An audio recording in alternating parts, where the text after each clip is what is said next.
They did. We did. We ate a box and a half of X-Lax. We thought it was chocolate candy. And the next morning, Mom come up to get us out of bed. When she pulled the cover back, she screamed, "Bill, come up here!" It was a mess. Robert W. Noland. I was born in Ellis, Kansas, Ellis County, March the 12th, 1937. And we stayed there for a while, and then we moved to Laclede, south of Onega. My brother Dick was born there. Then we moved from there to Detroit, Michigan. Dad was needing jobs, so he went up there and got a job working for the Studebaker car company. He worked up there, and I was a little over 4 years old, and that's when everything started. My brother and I were out in the yard playing ball, and he threw a ball toward me, and it went over my head. I ran out in the street to get it, and I didn't look where I was going, and a car hit me. And they said the guy jumped out and says, "I killed him, I killed him, I killed him," and he ran around behind the car to look for me, and it looked under the car, and they couldn't find me. Well, I was lodged between the headlight and the side of the motor. And they rushed me to the hospital. I was unconscious, and it busted my collarbone, and it messed up my shoulder. And they fastened my arm up like this for 6 months. And every 2 weeks I'd go in and they'd cut that down and bring it down, around and out and over. And I swore they broke my arm every time they moved it. Oh, it hurt. But I was that way for 6 months. And then I got better. And then Studebaker quit hiring, and they laid Dad off. So we come back to a little town next to Ladonia, Missouri. And he went to work for a stoker on a farm. And we stayed there. And when I was about 6.5 months old, or 6.5 years old, my dad and mom had been going to a lot of parties, and things didn't work out, so they got a divorce. And Dad took Mom. We had an old Durant car, if anybody knows what that is. And he took her to Mexico, Missouri, to catch a bus to go see one of her boyfriends. And when he come home, he told Bill and I to go down and fill the Durant up with gas because it was about out. Well, we went down. It was after dark, and I had the funnel and I had a lantern, a kerosene lantern, and I put it in the gas tank. It was all along the back, out in the open. I put the funnel in there, and I was holding the lantern back a ways, and it just so happened Bill said, "Move the lantern closer. I can't see where I'm pouring." So just as I started to move it, he splashed that into that funnel, and when it did, some of it lit on top of the lantern. And it blew up, and when it did, he'd come around with the gas can, and he just, from my waist down to my ankles, flooded me with gas. And I exploded too. And then the Lord was looking out after me, because when I run outside, there was 8 inches of snow on the ground, and my brother Bill tackled me, and we went in, lit in that snow, and it sounded just like throwing bacon in a hot pan. It just sizzled all the time.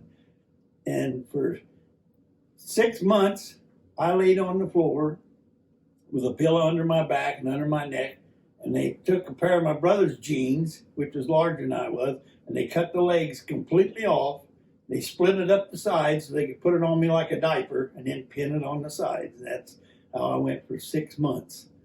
And then every 2 weeks we'd go in, and the doctors would start scraping that skin off of my legs because it was burnt black. And they got it all peeled off of there, and everything come out fine. We stayed on Stopers till I was about 8 years old, and then Dad got a job for J.B. Gibbs working on a dairy. And he had 350 head of Holstein cows and 20 brown Swiss. And that we milked them day and night, and 3 in the morning and 10 at night, come early and late. And we delivered milk all over Boonville, all over New Franklin and different towns. And there was a special place they called Pete's Cafe in Boonville. It was a well-known cafe all over Missouri. When I reached the age of 12 years and 2 months old, Dad remarried. Mom remarried 5 times, so it kind of jarred me. But Dad married when I was 12 years and 2 months old, and he had only been married 2 months. And his wife come up to him and said, "Bill, it's your boys or me. Get rid of one or the other." So he called Mom, and she come and got Jack and Dennis, the 2 youngest. And we took my brother Richard over to New Franklin, Missouri, and Bill and Irene Rudloff raised him and put him through school. Well, as we was coming down through the main street of Boonville, he pulled over at the curb and handed me a $5 bill. And he said, "You've got to go too." And I was 12 years, 4 months old. So I took his $5 bill, and he said, "You can rent a room above J.C. Penney's there for $3 a week." So I took this 5 and I went up and rented that room. I walked across the street to Pete's Cafe, and I walked in and I said, "Pete, I'm looking for a job." I said, "My dad just kicked me out." And he said, "I heard that was coming." And he said, "Right now, Bob," he says, "we're full up." But he says, "Tom Yeager, south of Boonville, is looking for a dairy hand." And he said, "I know you're one of the best there is." So he said, "I'll call him and tell him you're on the way out." Well, he forgot to tell me it's 4 miles out there. So I walked and run, and when I got out there, I introduced myself to Tom Yeager, the farmer, and he said, "Yeah, Pete called me, and he said you was on the way out. And he said you're the best dairy hand he knows of." So he said, "I'll give you a chance. I'll hire you." And he said, "I'll hire you at $1 a day." And I said, "I'll take that." Well, I'd start from town at 3 o'clock in the morning to walk out to the dairy so we could help him milk. And he was milking 60 head of Holstein cows by hand. And it takes a lot longer than it does with a milker. So I worked for him all fall and through the winter. And in the spring, he said, "Bob," he said, "what are you going to do this summer?" I said, "Tom," I said, "I haven't given a bit of thought." I said, "I just take one day at a time." He said, "Well, if you stay with me," he said, "I'll give you 10 cents an hour." I said, "I'll take that." And that first paycheck, I thought I was the richest man in Boonville. And I worked for him all spring. And he said, "What are you going to do this summer?" I said, "Tom," I said, "I haven't given a bit of thought." He said, "If you stay with me," he said, "I'll give you $30 a month, room and board." And he said, "You can go to school." I said, "I'll take that." I was tired of the 8 miles a day I was walking, so it helped. So I worked for him for 3 years. And I had a chance to go to Columbia, Missouri. And Charles Leslie, he ran a 12-pump Phillips 66 station and a Roundup drive-in, which was like a Dairy Queen, right at the very edge of Columbia on the west side. And the highway then was 24 and 40. It wasn't Interstate 70. So, and this station was right on the highway. So I started working for him. I worked for him for 6 months. And he called me into the office and he said, "Bob," he said, "I got a contract with the government to go out and pick up this old lard out of the cafes and places like that." He said, "They make napalm bombs out of it." And he says, "I'll be going a month and a half, 2 months at a time." And he said, "I'm going to put you managing both places." And I said, "Now, wait a minute, Charlie." I said, "I've been here 6 months." I said, "You got guys been here 6 to 15 years. I said, "They're not going to like that." He said, "Well, let's find out." So he called a meeting on Sunday, and everybody showed up. And he told them what he was going to do. He got a contract with the government. And he said, "I'm telling you right now," he said, "I'm going to put Bob in charge of managing both places." And I said, "Wait a minute, Charlie, before you go any further. I'm going to tell everybody here, I'm going to treat them like I want to be treated." And I worked there 3 years and not a person quit me. Bob, So, how old was you then? I was 15 when I started. Okay. And I was pushing 18 when I quit there. And when I worked there, there was Al Painter. He owned a Cadillac automobile dealership in Arlington, Texas. And they'd take a bunch of drivers and they'd drive up to Detroit, Michigan, and they'd bring a bunch of cars back, Cadillacs and automobiles, and they'd come down straight south, hit 2440, and then they'd come west and they'd come through Columbia. They'd stop at the station every time they come through and fill up with gas, all the cars.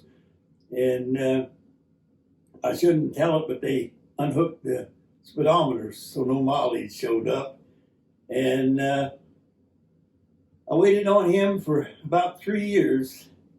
And he said, Bob, he said, if you ever need a job, he said, you come to Arlington, Texas. And he said, I'll give you a job in my franchise, the Cadillac automobile dealership, anywhere you want it. The back, cleaning up, mechanics, selling, whatever you want. He said, I'll guarantee you a job. Well, it so happens that my dad come in. I hadn't seen him for several years.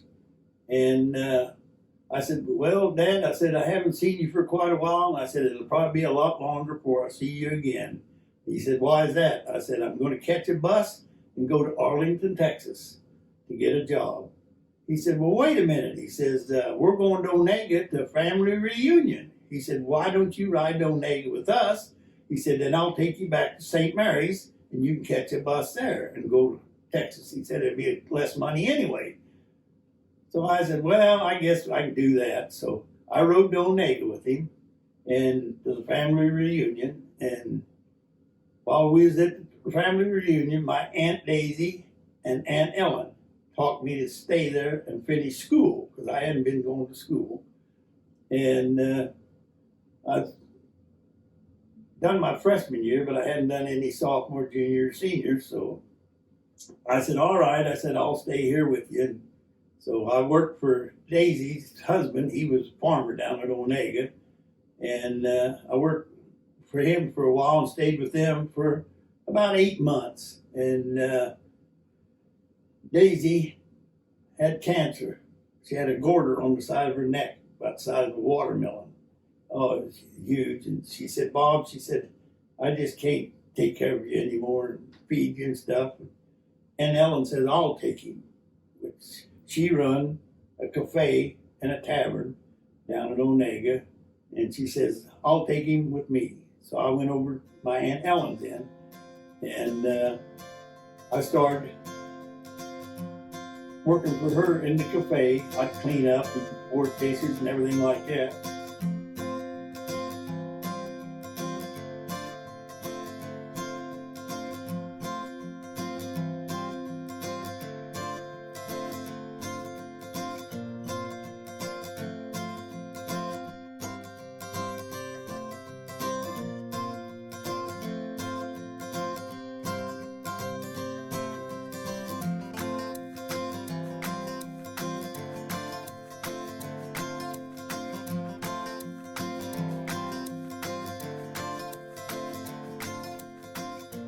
Anyway, after I had come to Onega, I stayed at Aunt Ellen's in, and I started the school.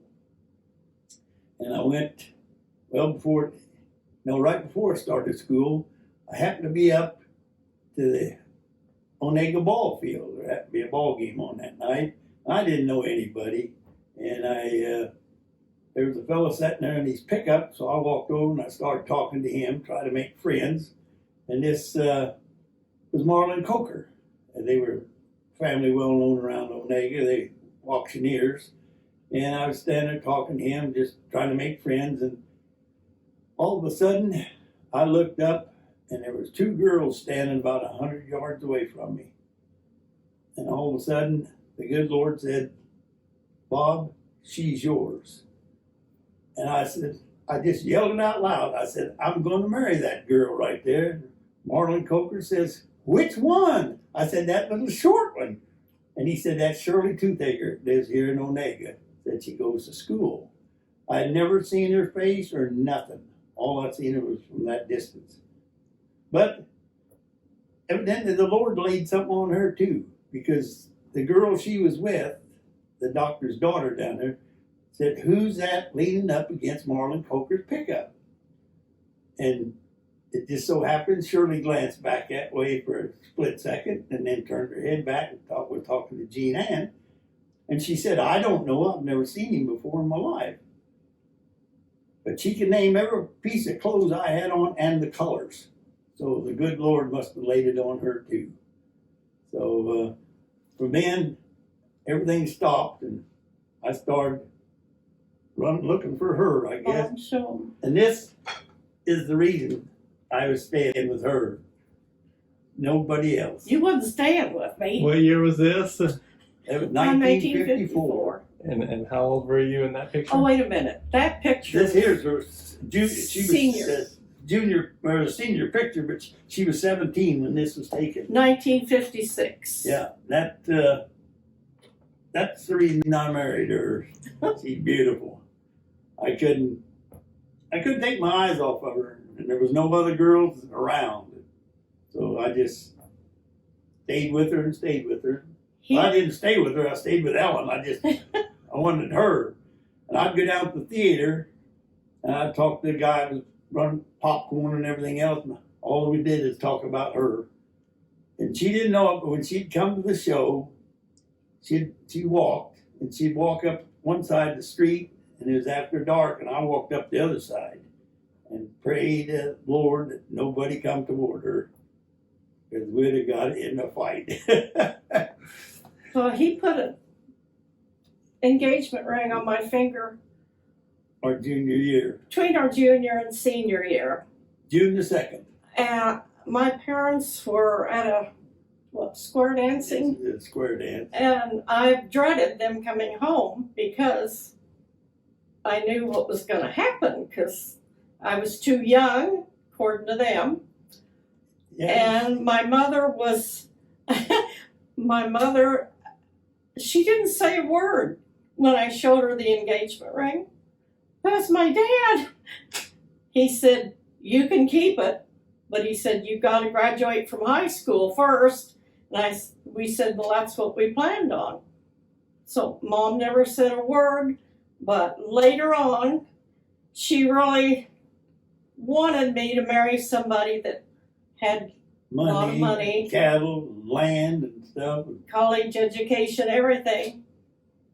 And I said, money don't mean anything to me. He was the one I wanted, and we moved up here in 1960. May the 1st, 1962. And he worked for John Deere 25 years. And I've been out of my shop now 35. But He- when I graduated out of high school, I went to work for Wayne and Vic Simons at Holton for International Harvester. Then I went from there to Ford at Onega because I couldn't stay away from her. So I went to work for Ford at Onega on tractors and cars. And then I went from there up to Todd's, and then from Todd's I come here. And Mr. Todd would go out for a walk every once in a while, and he'd stop into the shop.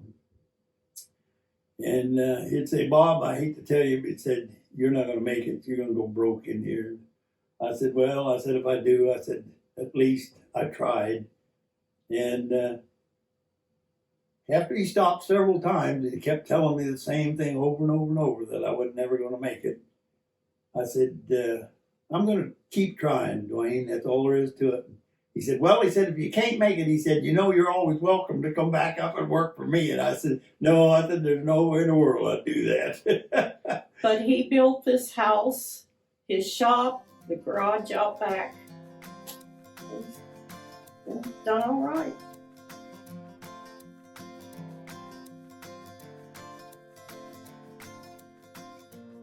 November the 7th, 1975, as my dad's funeral. I got born again right in front of his coffin. The minister, he was a Baptist minister, and you can't go to a Baptist church unless you get born again. So he talked to me a little bit, and my brother, Richard. And he said, now, your dad's going to heaven. He said he got born again and baptized in the Spirit. And I says, he did? And he said, yeah. He said, how would you like to go to heaven? I said, well, I sure plan on it. He said, let's get you so you can. So I got born again right there in front of my dad's coffin. And I forgave my mother and my dad both for what happened. And my brother Richard hasn't. And he lives in Kansas City. And all he does is, if I had a shotgun, I'd shoot every one of us. He said, one of these days I'm going to be driving down the interstate and we'll do an 80 to 100 mile an hour. We'll just drive right into a abutment and kill us all. I said, Dick, I said, you've got to get over that. I said, that's not part of life. But he never did forgive Mom and Dad for what they done. He's my age. There were 7 boys altogether. Yeah, I had 6 brothers. Mm-hmm. And no sisters, just all brothers. But there's 3 of us left. My oldest brother, Bill, and myself, and then my brother Richard, which is 82, the same age Shirley is. So it's been a hard, fast life, but it's been a blessing too at the same time. But you didn't For tell what I've learned. about any of the rough times, or you Well, went through birthdays, Christmas alone. No family gifts, gathering. No nothing. It just the only time we'd ever get anything, our Aunt Gertie up in Michigan would mail us homemade cookies and stuff like that. That's what we get for Christmas. And we had it was a wonderful time though. You had to look forward for something other than just misery. It would have killed you. It would have killed you. And I've been pretty happy most of my life because I know where I'm going when something happens to me.